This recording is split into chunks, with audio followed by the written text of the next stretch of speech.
believers, Jews, Sabaeans, whatever they are, and Christians, whoever believes in God and the last day and does what's right shall have nothing to fear or to regret. So you can see how if you're a soft, kind-hearted imam, you can find things in there to say, no, these people are not all our enemies and we can live with them. And you can see how on a certain interpretation, some other imam can say, no, these people are our implacable enemies and we must confront them. It seems that some Muslims are choosing to focus on the Quran's occasional diatribe against the Jews. But is this just junk religion, or is it accepted by serious Muslim scholars? I asked a respected writer on Islam, Adil Salahi, if he agreed the Quran was disparaging about Jews. On the contrary, Islam considers Judaism as a divine message given to one of God's most honored prophets and messengers. What is all this apes and pigs stuff? Well, in the Quran, God says that because they violated the Sabbath, he said to them, be like apes.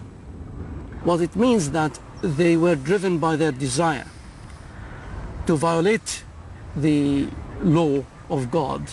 They actually became slaves to their desire in the same way as animals are. But unfortunately, some people take it literally and carry the metaphor or the image into the modern world.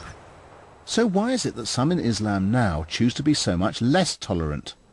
For inspiration, they only had to look as far as Christian Europe, where Jews had, for centuries, been paying the price for the crucifixion of Christ. I travelled to Lincoln, the 13th century home to a small, prosperous Jewish community. I was there to discover the origins of the blood libel, the accusation that Jews used the blood of non-Jews in ritual sacrifice. It's very nice to meet you. Good to see you in Lincoln. Here in Lincoln Cathedral is the shrine of Little St. Hugh. Hugh was found dead at the bottom of a well in 1255. Local Christians claimed the Jews had murdered the boy and extracted his blood for their Passover ceremony. Pilgrims could touch either an effigy of the child or something to do with him and be associated with this child's sacrifice at the hands of the wicked Jews. In 1290, all Jews were expelled from England, but the blood libel had spread throughout Europe. Countless Jews died because of it. And, as I was to discover, it's become one of the most pernicious gifts the Christians passed on to the Muslim world. Centuries later, the blood libel was to mutate into another myth, perhaps even more devastating for the Jewish people. Right, protocols of the meeting of the learned elders of Zion, translated from the Russian text by Victor E. Marsden. This strange document, the Protocols, purported to be a master plan for Jewish world domination, except it was a blatant forgery, a concoction of the Russian secret police. The latter work purports to contain minutes of certain secret meetings of the elders of Zion, which were laid bare the aim and purposes of the general headquarters of the Jewish nation for the conquest and enslavement of the entire world. Millions in Europe came to believe this stuff. There's an almost direct line from the Protocols to the Holocaust. The Protocols, the blood libel, an anti-Jewish interpretation of the Quran, are these the signs of a new anti-Semitism? Once an appalling European problem, next we'll find out if it's become an Arab one. Now it gets a lot more serious. I'm on the road from Jordan to Israel, passing through the occupied West Bank and the Judean desert. It's a critical time here. This place is on a war footing, but now with a slim chance of peace. 2 years of intifada have fueled anti-Jewish rhetoric, as have the ruthless policies of the Sharon government. The war of words is even more intense than the physical battle. But how seriously should we take it? Part of the trouble is, if you're continuously on the hunt for anti-Semitism or other forms of racism, there's always going to be somebody who's expressing it some way. And the real question is how widespread such feeling is.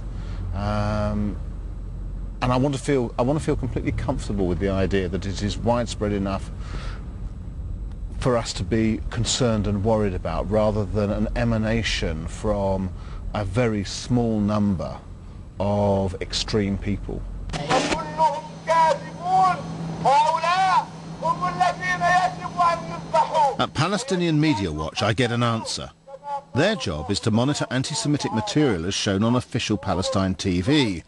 The words and images shown here, according to director Itamar Marcus, reveal the real message of the Palestine leadership that there can never be peace as long as Israel exists.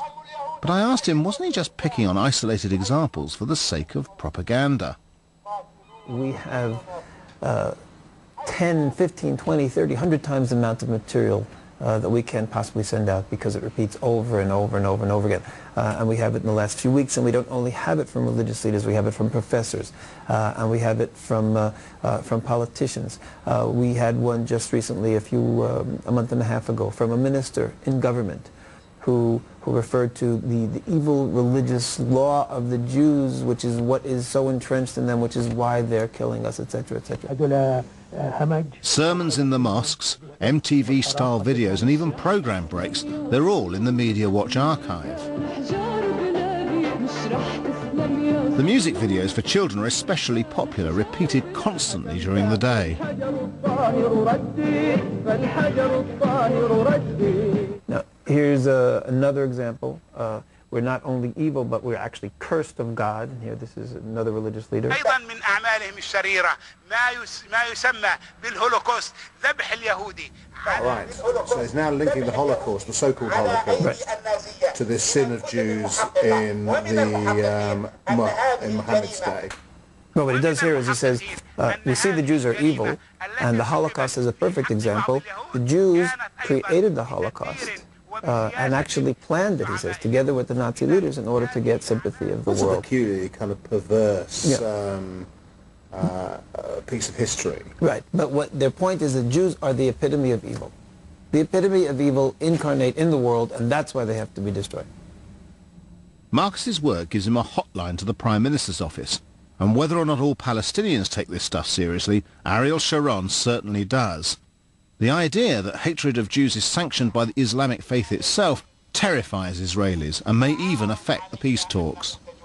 I am absolutely convinced that the tremendous willingness that we've seen of suicide bombers to go out and kill vast numbers of innocent people, civilians, children, babies, has been a direct result of the Palestinian society placing the murder of Jews as a religious obligation.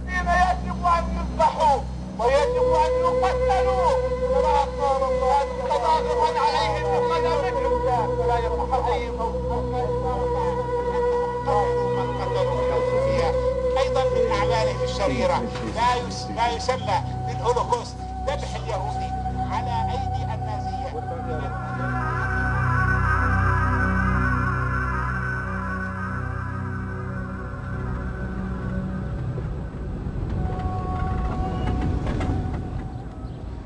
That discussion with Mr. Marcus has left me profoundly depressed.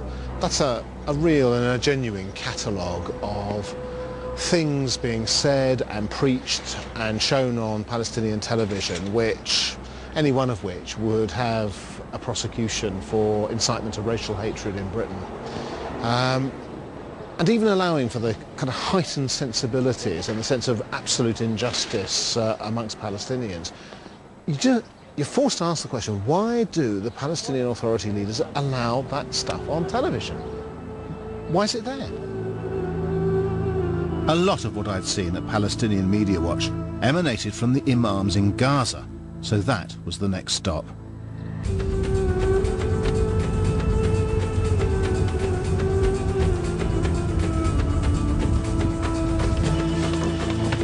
Nothing quite prepares you for this place. A unique 14-mile strip of land that's a part of the Palestinian Authority and a virtual prison camp for its 900,000 residents. The Israelis strict